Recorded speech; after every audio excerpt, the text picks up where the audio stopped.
Bernabeu yana g'alaba sehrini ko'rsatadimi yoki Getafe Real Madridning barqarorligini sinab ko'radi? Assalomu alaykum. Bugun siz bilan Real Madrid Getafe La Liga o'yinini va Alvaro Arbeloa uchun muhim qarorlarni batafsil tahlil qilamiz.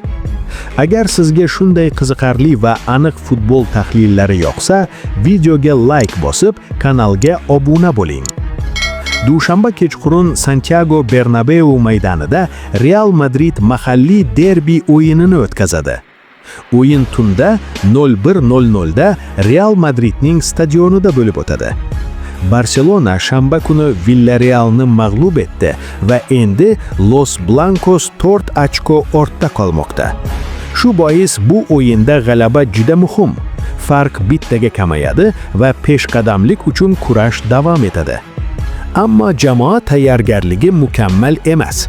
Kylian Mbappe jarohat tufayli safda yo'q, Eduardo Camavinga esa yakshanba kuni mashg'ulotni o'tkazib yubordi. Biroq yaxshi yangilik, Dean Huijsen tarkibga qaytishi kutilmoqda. Arbeloa o'yinda ikkita shubha bilan qaraydi.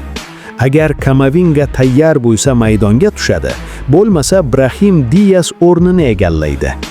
Huijsen esa ehtimoliy tarkibda, ammo Rudiger va Alaba asosiy variant sifatida ko'rilmoqda. Getafe esa o'yinga tayyor. Diskvalifikatsiya qilingan Jene yo'q, uning o'rnini Mario Martin egallashi mumkin, shuningdek Diego Rico Abdelkabir o'rnini egallashi ehtimoli mavjud. Ularning hujumkor o'yinni cheklash qobiliyati Real Madrid uchun 90 daqiqalik sinov bo'ladi. So'nggi safar Real Madrid Osasunaga mag'lub bo'ldi. Bu esa ketma-ket ikkinchi ochko yo'qotishiga qodir emasligini ko'rsatadi. Shu bois Bernabeu maydonida g'alaba nafaqat ochko, balki motivatsiya va ruhiyat uchun ham muhim. Savol ochiq.